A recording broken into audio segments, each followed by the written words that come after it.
The Culture Pop Podcast is brought to you by the law offices of Jacob Emrani. Accident or injury, call Jacob Emrani. Call Jacob. Hey, it's Mase. If you or a friend or loved one is injured in an accident, the first person you should call is my friend Jacob. When I did this, Jacob was great. He helped me by talking through the next steps, which really put my mind at ease. When you're injured in an accident, you got to have an expert. That's why you call Jacob, just like I did. Call Jacob, 844-24-JACOB. That's 844-24-JACOB, or visit calljacob.com. Call Jacob.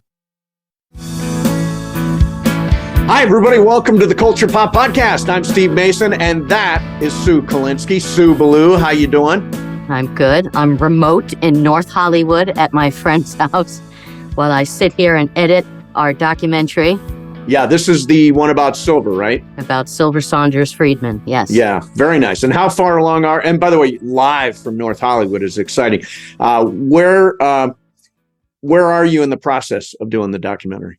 We are putting a sizzle together. So we're very early stages in editing, but we're basically at this point, we're pulling selects, we're pulling pieces of interview and pieces of live action and, you know, pictures and video. Cool. What best describes this video, this documentary, to make people want to be interested in seeing more. So That's how long really- is a sizzle reel? It could be anywhere from like 2 to 5 minutes. Okay, got it. Yeah. So, well, that's exciting. I'm excited because you've been working on this for such a long time. I want to let people know A Martinez is going to join us from Morning Edition and Up First on NPR in just a couple of minutes. Been a friend of mine for years and years. Actually, he and I worked together during the early part of my career.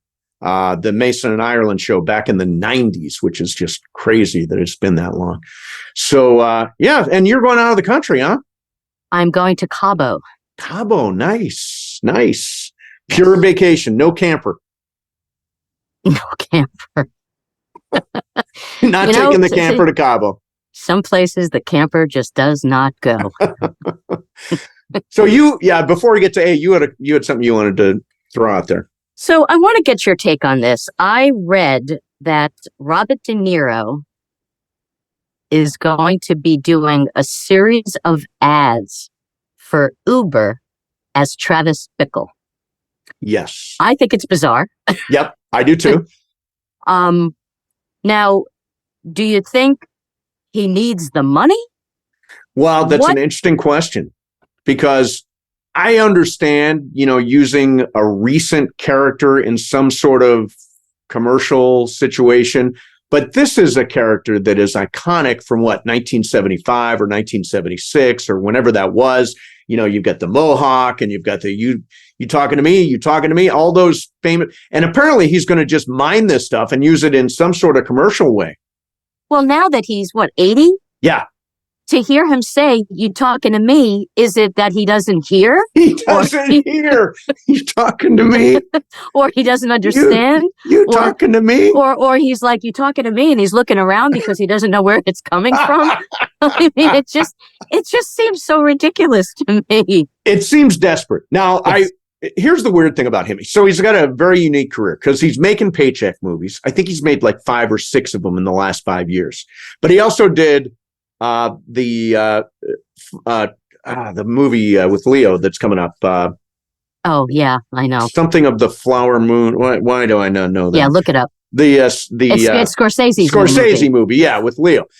So he's still doing like quality stuff, but he's also cranking out a lot of crap. And I tend to think because he's got many children, including one that's a baby, I think right now. Right. I think he's hard up for cash. It's just bizarre. Bizarre. It is. Yeah. The movie, by the way, is I've watched the trailer now, seen a bunch of different trailers because I've been going to the movies. And I think it looks fantastic. It's Killers of the Flower Moon. That's what I thought. Killers of the Flower Moon. And it's coming out early October and is sure to be like Academy Award nomination and maybe a win and all that stuff. But yeah, he's also got time to crank out some crap, which is essentially what he's doing. Yeah, yeah. It always kind of saddens me when you see this an iconic actor. Look, if they have to do it, that's even sadder. Sure. But if they don't have to do it, it's like, why? Well, what's so sad is what they did with Bruce Willis, where he was dealing with dementia, and they still put him in movies and just gave him simple lines and that's so sad. Yeah. That is so sad. They finally put a stop to that, but that was awful. On a lighter note, I asked this question today. I'm curious about your answer. Okay. What's the most beautiful place you've ever been, and what's the place you dream of going to? The most beautiful place I've ever been was Santorini, in Greece. Yeah. Is that right on the edge of the island? Yeah, it is just spectacular. Those iconic pictures of Greece when you see the white windmills, the white churches and the blue domes and all of that. Yeah. And the water is just crystal aqua. It's just so breathtakingly beautiful. Yeah. The one place that I dream of going, Mm-hmm. I would love to go on a safari. Oh, yeah. Nice. Yeah, that'd be fun. Mm-hmm. You and Tom have that in you? Oh, totally. Yeah, that'd be great. It'd be great. So the most beautiful place, actually, I don't know if it's beautiful. It is beautiful. It is beautiful. The pyramids in Egypt, which I just find to be totally staggering and amazing. I mean, when I was there and saw them, I was hardcore yoga at this point in my life. I do yoga every day, but I was hardcore yoga at that point. So to me, there was like some sort of mystical quality of being at the pyramids, the Great Pyramid of Giza. So you can sort of climb the pyramid a little bit. At the base, it's sort of rocky, and there's steps sort of at the base of the Great Pyramid of Giza. So I climbed up there, and I did a headstand on the Great Pyramid. This picture exists, and I had somebody take a picture of me doing a headstand, a yoga headstand at the Pyramid of Giza. It was fantastic. And what year? How old were you when you did that? That would have been 2001. So however old I was in 2000, it was right after we finished the radio show in New York. And I went to Africa. You had to get as far away as possible from New York. Yes. Yeah, absolutely. Absolutely. But the weird thing about Giza is the pyramids. If you go there, there are so many scammers. It's unbelievable. So I had the worst scam in history when I was at the bathroom in Cairo airport. So I sit down, I'm doing my business. And when I go to reach over for the toilet paper, no toilet paper. And I hear this knock. My good American friend, would you like to buy some toilet paper? I'm like, oh my God. What, do they take the toilet paper out so they can and then try to sell it back to me? Tell me that's not a crazy thing scam. I ever heard. It's so crazy. Very clever and actually inexpensive. Very, very inexpensive. Yeah. And I guess the place I dream of going is probably Jerusalem. Crossroads of the three major religions, the Wailing Wall, all the history, the ancient history of that spot. I've always wanted to go to Jerusalem. Juan is not so interested in going. Oh, and does he not? Well, he likes to travel though, right? Oh, he loves travel. Yeah, but he wants to go somewhere where we can just lay on a chair. What does he have against the Jews? What's going on? He's nothing against the Jews. Nothing at all. But we will eventually go. We will eventually. Yeah. So I thought we'll actually put that to A Martinez too. Oh yeah, that's cool. Yeah, that's a good question. All right. So our guest today started his career working with me in the early days of Mason in Ireland. He has traveled with and covered the Dodgers. He's done pregame and postgame for the Lakers, and now he is one of the hosts for Morning Edition and Up First for NPR. A Martinez joins us. A, thank you very much for doing this. Appreciate it. How you doing, man? Good. How are you? Good. So you don't call, you don't write. Where you been? I've been around. I mean, it's just, it's hard because, I see you as like my radio father. So it's very difficult for me as a son to communicate with his father. So there you go. There you go. Wow, this is heavy. So let's go back to the 90s. Was that when you were working with John and I back in, I don't know, 98, whatever that was that Yeah. kind of your first experience in the business? Yeah, it was 1996, I think. I'd never been in radio before. I just listened, but I'd never been in radio. I didn't even have any plans on actually being in radio. I wanted to be a beat writer. I wanted to cover all, the Dodgers or a baseball team at the major league level as a beat reporter. And I never even thought I'd be in radio. And that's in being with you two was the first time I was ever even involved with radio. So when you were working in that era, I've heard stories that I was difficult.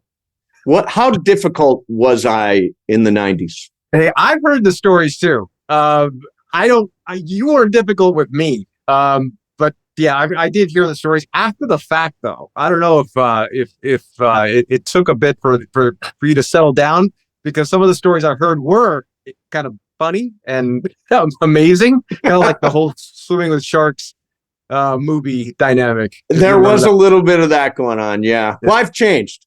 Good news. Yeah, I've changed.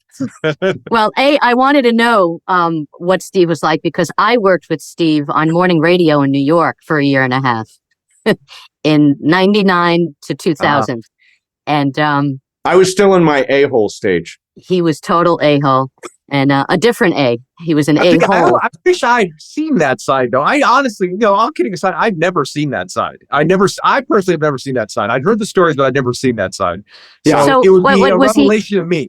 Was he a micromanager? Was he ADD? Did he have any of those qualities? No, I think Steve knew exactly what he wanted the show to sound like, and was very particular about what he wanted. And from the people that are there and this is like for any radio host, and you both are hosts, so you understand what it's like. You want things to sound a certain way, and you need the people that are around you that are there to support you to be on that same page. And I think that's probably where those horror stories came from. Yeah, I would say I was demanding. That's what I would say.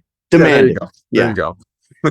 So you did wind up becoming essentially a beat writer. You covered the Dodgers really closely. How did you get that gig, and describe what that life was like when you were traveling and doing all that Dodger stuff?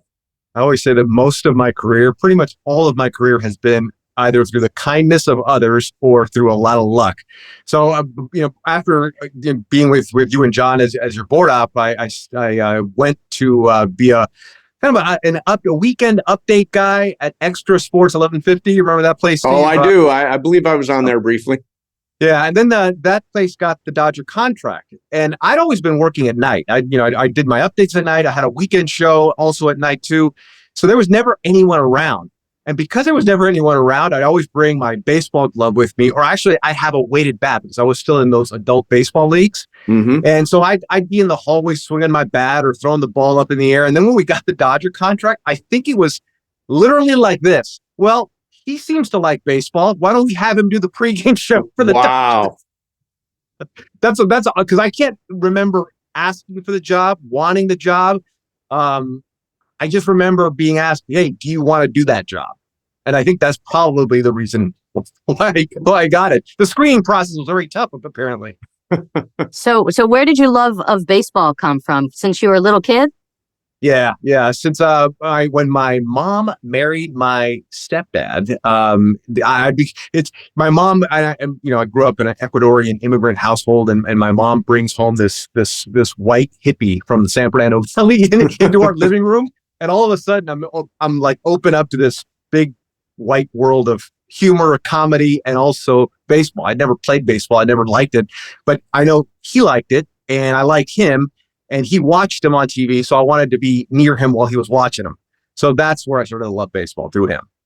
So you kind of lived that life. You lived that baseball life. You wound up traveling with the team. I always said that's the one thing that I definitely wouldn't do. I don't want to be traveling guy, suitcase, hotel room to hotel room. What is that experience like? How did you adapt to it?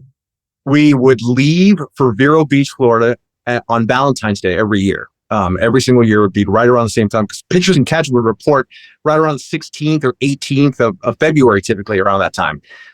Be there for 6 weeks. I'd live on the base at Dodger Town. And then when I'd come back, it'd be a week home and a week on the road. and you're right, Steve. It is. You don't ever really unpack your suitcase unless you're just doing laundry, and anything that's clean that's in there, it stays there because you're pretty much going to put all the stuff back anyway. So you don't really ever really try to do more than you have to. And it was not easy. I mean, I grew up a big Dodger fan. I loved them. I was right in it. I'm in it in the '81 season when they won the championship. Also right in it when they won in '88. So I was a big fan. But then being with them all the time, every second of the day, I think that kind of life beat the fan out of me a little bit. Because I'd always have to do something every day. I'd always have to either do a show or file some kind of report. And we're talking about like 250 straight days from February 14th until the end of the season, whenever that is. So, I mean, sometimes it would be September and I'd be so tired, so burned out, missing my family because you'd hardly see them, that I almost wish they would lose games. I was like, don't make the playoffs, because that's an extra week and a half or 2 weeks of work. And I mean, that's one of the drawbacks, I think, from working that job. It is a dream job, and it is what I wanted to do when I was a little kid, but it's funny, I didn't know what it would come with once I actually started doing it for a few years. And what was the social scene like? I mean, you were hanging out with them as a beat writer, but did you have, moments where you go out for a beer or you go out for meals with them, or were you separate in that respect? No, that was the thing. So because I was embedded with them, I was on the team plane, I was in the hotel, I was on the bus. So I was privy to stuff that the writers weren't. So they saw me as an employee of the team, even though I was an employee of the radio station. So by seeing me as part of the team, you'd get invited to everywhere they went. And that particular group of Dodgers, especially in 98, 99, and 2000, they liked going out. Name some names. I'm trying to remember that specific era. So after that, so that was Eric Karros was in that late '90s group right there. That was towards the late stages of his Dodger career. And then after that, it was Derek Lowe when he came over from the Boston Red Sox. You also had Jeff Kent toward the tail end. So I got. He was a very friendly guy, wasn't he? Wasn't Jeff Kent very friendly? He was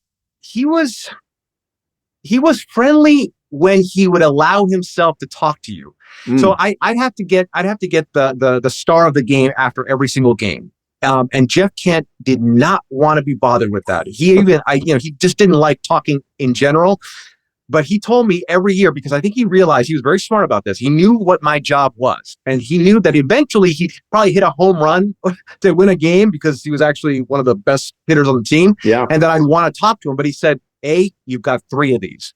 So choose them wisely. So I made sure I chose the 3 times that I got him for the postgame show very wisely. And then when he spoke, it sounded like he had like he's been holding on to things, because he would be great, insightful, thoughtful, funny, friendly. I mean, anything you can imagine a guest to be on the radio, that's what he would be, which goes completely counter to what we thought Jeff Kent was. At least that, the image he put out there, which is this surly, prickly, don't talk to me kind of guy. It was odd, the way he would turn himself on for the microphone. Did you develop like friendships with any of these guys after you left? Do you keep in touch with anyone? No, that was, once, especially a lot of the guys that I would say I was friendly with were mostly the players that hardly played. So there was guys, I used to have to do these things called the injury report, and was sponsored by something. Yeah. It was 60 seconds, and sometimes there wasn't anything to talk about. So the guys I would go to the most were the guys that were rehabbing injuries, that were on the injured list. Back then it was the disabled list. Yeah. And they said, they're like, I feel the same as I felt yesterday. What do you want to know? I'm like, I need 60 seconds. Can you have me 60 seconds, please? And they're like, yeah. So then I come, all right, A Martinez here with Jason Grabowski. Steve, you remember Jason Grabowski? I do. Yes. Yeah. And I said, so how's the knee feeling today, Jason? And they're like, well, I did so, so they were always very helpful. But those are the guys I speak to the most, because no one ever talked to them, because they never actually, a lot of times, did anything that anyone would want to talk to them about. They have something has to happen for them to be pursued by the hordes of media that come after the game, and a lot of times that's not them. So whenever I did talk to them, it was always something that, hey, at least I'm involved. So I think that's why they were appreciative of that. So does your love of basketball? What do you, because you did Lakers pre and post Lakers game. pre and post, yeah, for ESPN for 710, yeah. Do you have a preference between the, like, did you like your Dodger days better than your Laker days or vice versa? The good thing about the Laker days was that it was all at home. I didn't have to travel for that. And I did it all from the studio. The pregame I did it courtside, and then halftime I went upstairs to ESPN LA to do that. So that was the great part about that.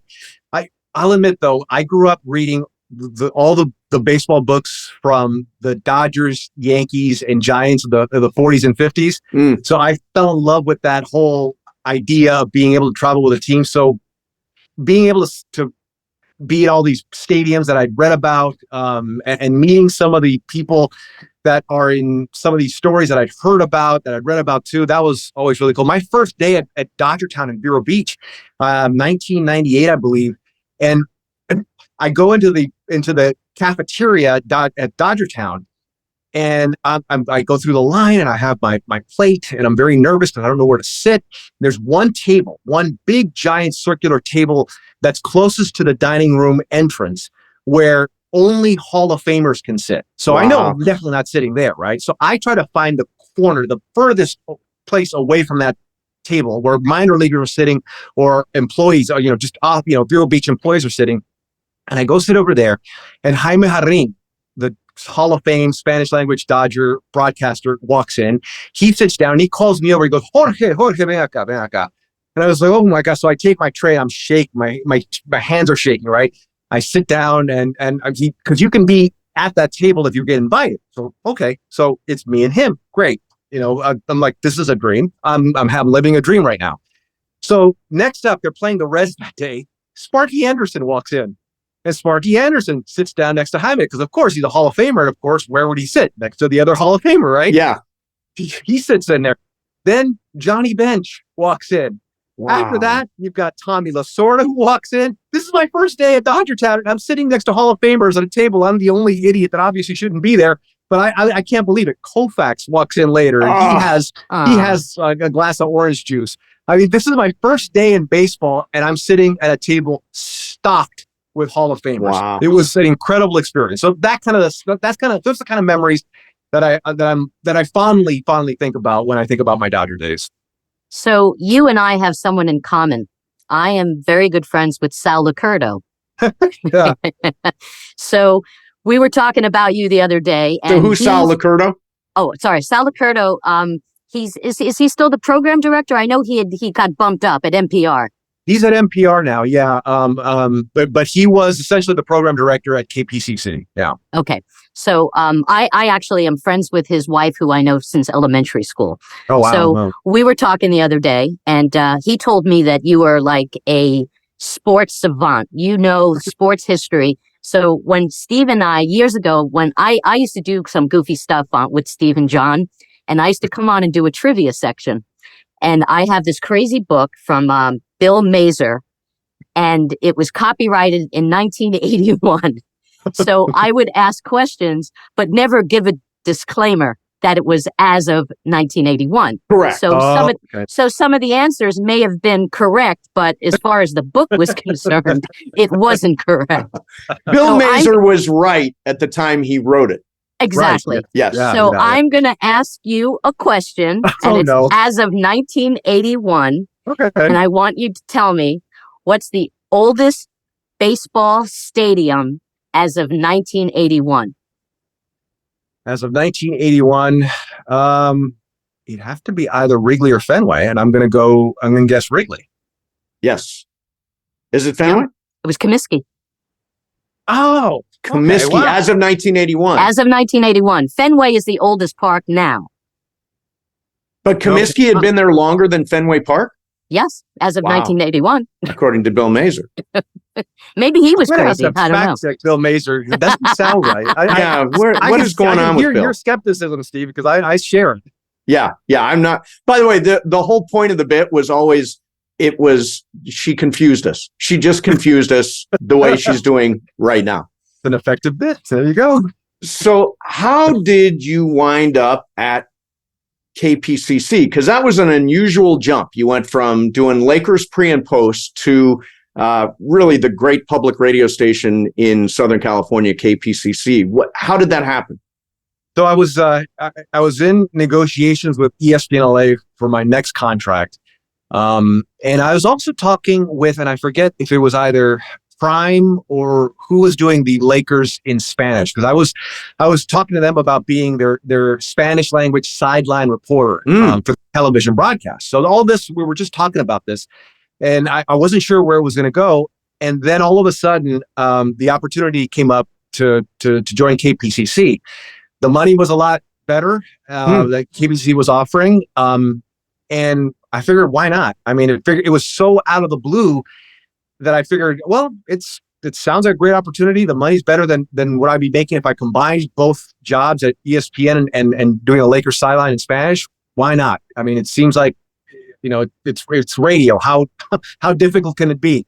I've been in radio my whole life, and when I accepted the job, I had no idea what I was walking into. I mean, it was completely a big culture shock that I'll never ever experience in any other job I take. I think because I'm never going to be that naive ever again.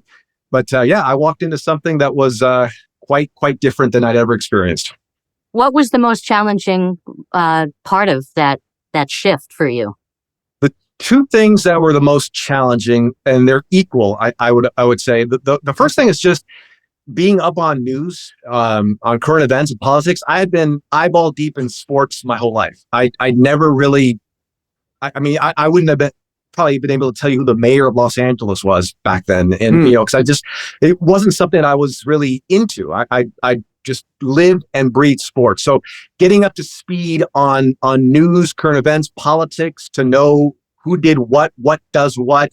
I'll give you an example of how far behind I was. So, one of my first weeks that I was first days that I was there, I walk into the newsroom, and this is at 6 a.m. and everyone's kind of running around a little bit, and there seems to be a bit of a buzz happening.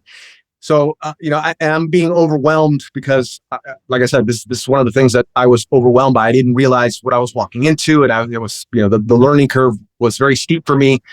And they come to me and say, "Hey, okay, we're one of the first things we're going to do on the show today was going to do a profile on someone. So we need you to read up as quickly as possible to get up to speed, and we're going to tape some interviews. And so we're going to talk about Morsi, and you need to know who he is and what he's doing." I said, okay. So I sit down at my desk and I'm looking up. I was like, well, okay, Morsi's got some tour dates. I was looking up Morsi, right, the singer. It was Mohammed Morsi, the Arab Spring. That's what they were wanting me to know about. And I'm looking up Morrissey of the Smiths. Yeah. So that's how low I was when it comes to being aware of what's going on in the world outside of sports. So that was the first tough part. And then the second part was just the reaction to having someone from sports be in public radio. It was an avalanche that I wasn't ready. I just thought I was taking a radio job. I was taking a job to host a show. I didn't realize what my hiring was meant to signify, what it was about. I was hired as part of a grant for KPCC to diversify their newsroom. I didn't know that. No one told me. I had no idea what that was. And the center part of this grant was to get a Latino or Latina radio host to host a show in Los Angeles, because they felt that it, in a city like Los Angeles with so many Spanish speakers and so many bilingual speakers, not to have someone that, number one, understands Los Angeles and understands it in a way to be a bilingual speaker, that this needed to be addressed or rectified. So I was hired with that in mind, and I didn't understand what that meant. That meant that for the people that listen to KPCC was like, hey, you haven't been doing enough to think about diversity in terms of what you're listening to and the news you're getting and the radio station you support. And I think that touched a nerve, because the avalanche came hard, and it came very, very When you fast. say the avalanche, what did that show up as? Who is this guy? This sports Neanderthal is going to tell us about current events, about news, about politics. What do you mean it has to be a Latino host? Who is this guy? Is he Latino enough? It's something I'd never experienced in my radio career. It was something that I'd never, race had never been something that I'd ever encountered. And all of a sudden, my brownness, for lack of a better word, was something that was, in the news. It was in the LA Times. It was in the LA Weekly. One of the first lines that was written about me was, my co-host at the time was Madeline Brand. Meet Madeline Brand's swarthy new co-host. Really? I had to look up swarthy. It means olive skin. I mean, that was one of the first lines that introduced me to the city and to public radio. Yeah. So it became a thing for a very long time. That number one, I was from sports and also my education too. Like public radio tends to hire, and this is probably still true today. They tend to hire from the same spots, like Annenberg, NYU, very prestigious journalism schools. I went to 4 junior colleges, and I went to Cal State Northridge. Right. So my pedigree was questioned, my level of intelligence was questioned, my college degree was questioned. You name it about me, it was questioned whether I could handle intellectually the job to do this radio show. Now, were they looking for you to kind of speak about the Latin culture and to bring in more Latino listeners? I mean, was that of part of it? Yeah, that was part of the. I mean, I think that was the hope was that I would be able to do that. I don't even know if they realized, KPCC realized, how at the bottom of the barrel they were scraping when they finally found me. I think they needed to hire this host very badly, this Latin American host very badly. So I think they probably had to settle on me, because that was the point, was to bring in Latino audiences to eventually become members of KPCC, so that they would be able to donate to KPCC. Yes, that was the whole point. That's the way the public radio model works. And public radio, even to this day, is mostly older and mostly white. And more wealthy too. So they wanted to kind of try and not only diversify the newsroom, but also diversify the audience and who was listening. And I think they felt that if they hired a Latino, that would come. It did come. But I think what they didn't understand is that I was so behind the curve in terms of knowing what stories to bring, that took a while for me to understand what they were looking for and what I think the audience was looking for. It took quite a long time. And then we had a shift in hosts. So after a few months, we almost had to start from scratch. So it was a challenge. It was a challenge to try and bring to KPCC and to their listeners exactly what it seemed like they were wanting. Now, you were not an NPR guy. Like you didn't listen to a lot of NPR, did you? Nope, never. I knew that NPR existed. I couldn't have told you a single host's name. I couldn't tell you a single show's name. There was nothing about NPR that I'd ever listened to. I was as naive and clueless as you could possibly be to enter this world, and I think that annoyed people. That really annoyed people. That was also one of the criticisms I get, is that I didn't understand or know the world and the culture that I was walking into. And I think for KPCC, they kind of like that, though. They kind of like that I wasn't a part of that world. I didn't come from that world. And I think they wanted a fresh perspective, which is one of the reasons why they probably liked what I was bringing at first. But yeah, I mean, people were very upset that this sports guy, I got to stress, it's the fact that I was a sports guy really annoyed a lot of people. That how could he understand what this world's about? And I think it took a long, long time for people to warm up to me, and actually for me just to understand the world that I was in. It's so funny because when you think about like certain journalists, I mean, so many journalists I know are so sports savvy, like so many, they do have that background. Maybe they weren't sportscasters, but they do have that background. So, but what I wanted to ask you, like now, when like a typical day of your job, when you're coming up with stories, do you have to run it through, your producers? I mean, you have to kind of let them know what the subject matter of what you want to talk about. Is that correct? Yeah, that's the big difference from sports. I mean, I was doing my sports show at night alone. So whatever I wanted to talk about, I just talked about. But in this case, there's a pitch process. And as a host, you can put your thumb on the scale from time to time. But when you've got a Zoom room full of 20 to 30 producers, and when you give the pitch, if no one's interested, no one's interested. And you're probably not going to get that pitch on the air. So yeah, I have to come up with a way to sell the pitch to the producer's room to get them kind of bought in, so that they'll be as excited about it as I am. And if the pitch doesn't land in that room, it's probably not one that would make a good radio segment to begin with. So there's like a checks and balances when we have our pitch meeting in the morning to try and not only just get content, because that's the one thing they just don't want stuff on Morning Edition. They want good stuff on Morning Edition. So it has to go through this process where it gets vetted, and you get challenged in terms of like, who do you want as a guest? What are the 3 central questions? What do we want to get out of this segment? What's the listener going to get out of this segment? So it can be frustrating. I'll tell you, it definitely can be frustrating because hosts have egos. And when you bring something up that you think is brilliant and no one else thinks so, you kind of have to either package it again and sell it the next day or sell it later in the day, or just give it up. And sometimes, we don't want to do that. We think, right, why isn't this as great as I thought it was when I thought of it? So at your show, Morning Edition sounds a lot like Mason and Ireland. Like we've got a team of 30 producers who are coming up with material for us. And then I pitch stories and they shoot them down. And no, I mean, how many producers work on Morning Edition?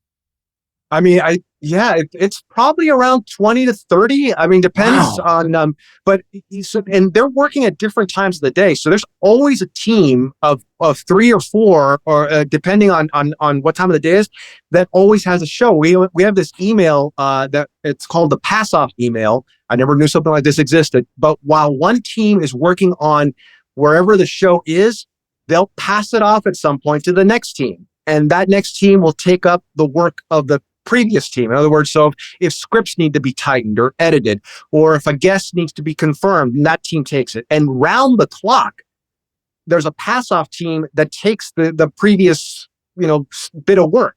It's unbelievable. So by the time I wake up and I get that last email, the show is pretty much done. It's pretty much written. The prep is there. It's unbelievable to have this large of a group, but that's kind of the care that NPR puts in their radio shows. I mean, they want to make sure that everything is perfectly tight.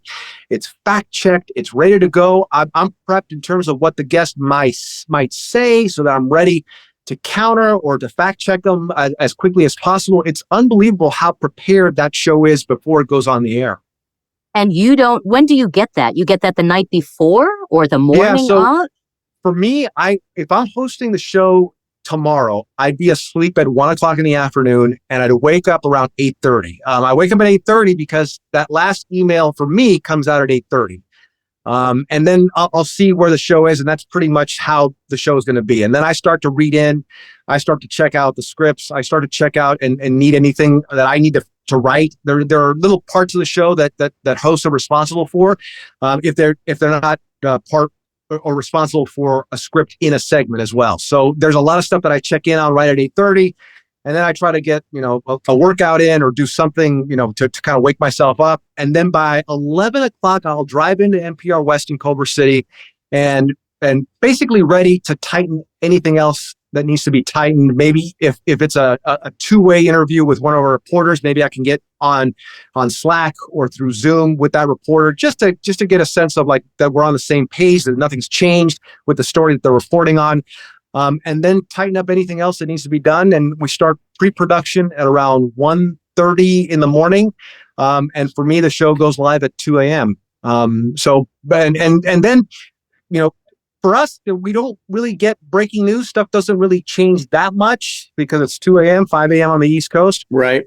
But occasionally things will shift around depending on guest availability or something that may be brewing. And that's when it gets pretty exciting, because that's when that team really shows how well they can think on their feet and kind of put their head on a swivel and change things around. It's amazing what that team, and it helps that there's so many people working on it. So there's not one person that has to handle all that. Yeah, that's crazy.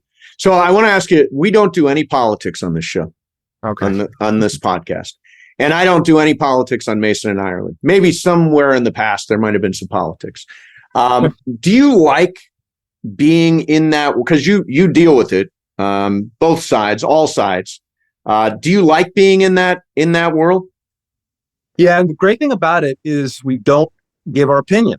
That's actually turned out to be pretty perfect for me, because since 2012, when I started in public radio, a lot changed for me in terms of how I see the world, and how I see politics, and how I see how things work through policy, and so I've been able to kind of formulate different opinions. I think completely different than I thought in 2012 before I started.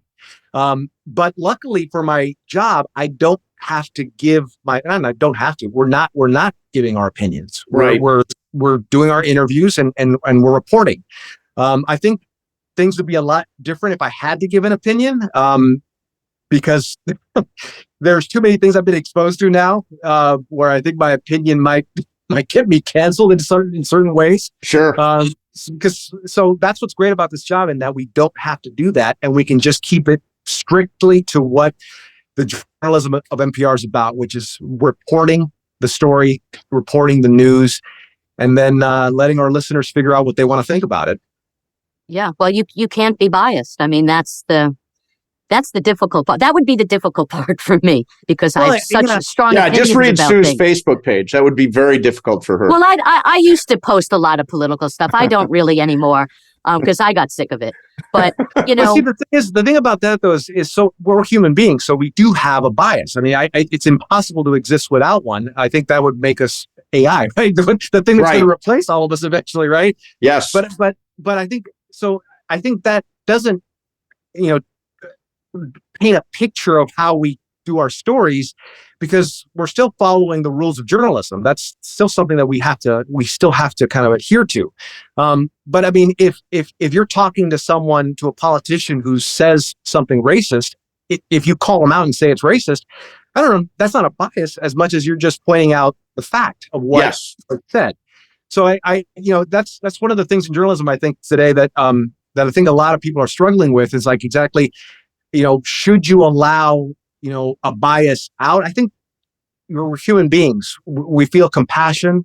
We feel empathy. Is that showing a bias? It's not. I think if you're just a human being and know what you're supposed to be doing with that particular piece of media, then I think you'll be able to do your job as well as you're expected to do it. So have you had situations where you called somebody out and they had to defend their stance? Politicians, on what they've said, and how it doesn't match what they've said in the past, or politicians who will sometimes say something that is misleading.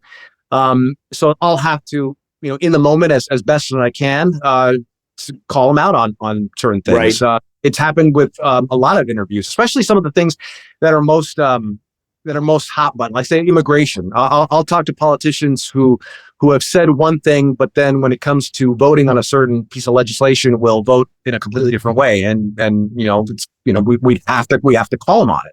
We have to call them out when they're trying to make a situation a lot more frightening than it really is. I mean, that's not bias as much as just saying, hey, that's not what's happening. I know what you're trying to do, and I'm calling you out on it live on the air.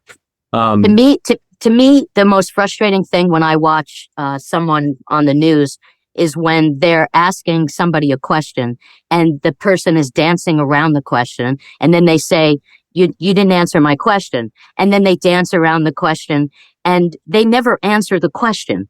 So how far would you push if the person is so blatantly avoiding answering the question? The one thing though, so I've done that a few times where someone is not answering. So then I redirect the question. I won't say you're not answering. I'll just ask the same question again, right away. Now, the thing is this a taped interview? If it's a taped interview, I have a lot of time to press that issue. I can do it for as long as they're available to me, because it's not live. If it's live, at most, our live segments are 7 minutes long. And that would be a long one for us. So when we're bringing on a politician, it's usually about 5 minutes at the most.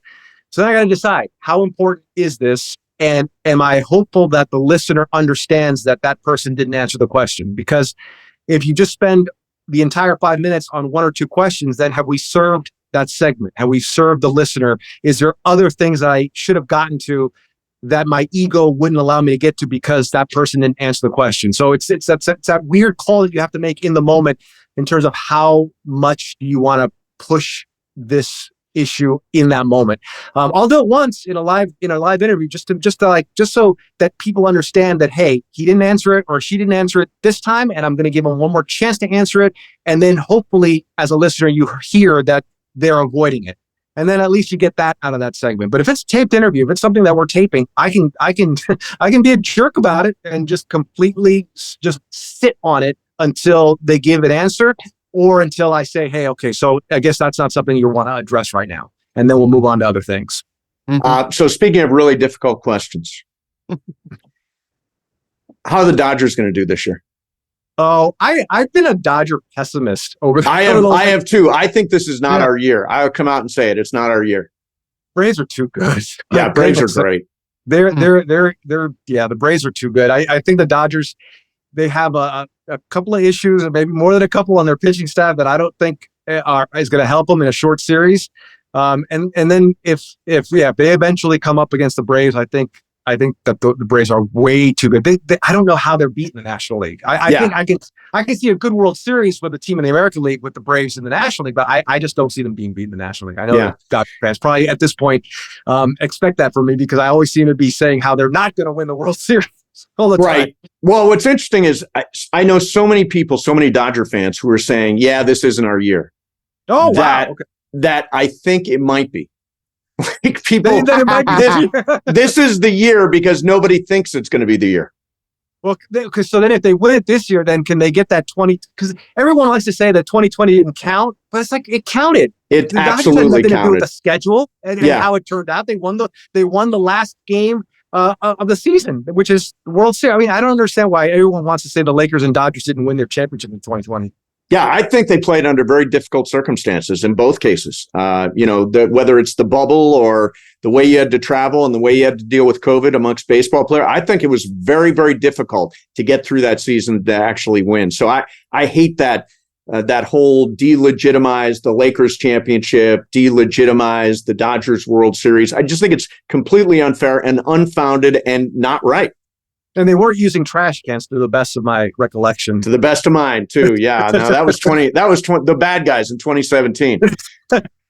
Well, listen, this has been great. I got to tell you, I always take a lot of pride in the fact that people that we've worked with have gone on to do great things, and you are one of the great stories in terms of people that I've worked with over the years. I'm so proud of you for everything that you've accomplished. Everything you do on NPR is amazing. And I just think it's an incredible story to go from where you were to where you are now. I think it's amazing. So congratulations. Thanks, Steve. Sue, can I just tell you one thing about Steve? Okay, you asked me earlier about Steve. So when we worked at this place called, it was what was it in the Fallbrook Mall? That was Fallbrook Mall, yeah. And I forget what was that. Where it was. What was the radio station's name? Do you remember, Steve? I don't. That remember. I think that was 690, right? That was still the mighty 690. 690 was leasing that signal of that radio station in the Fallbrook Mall. Oh yeah, you're right. KW, or something like that. Yeah. So what happened is Mason and I, or the Mason part, went to the CNN building. That's where, because I guess 690 stopped or paying rent. They didn't want to pay the rent, so they went to the CNN building.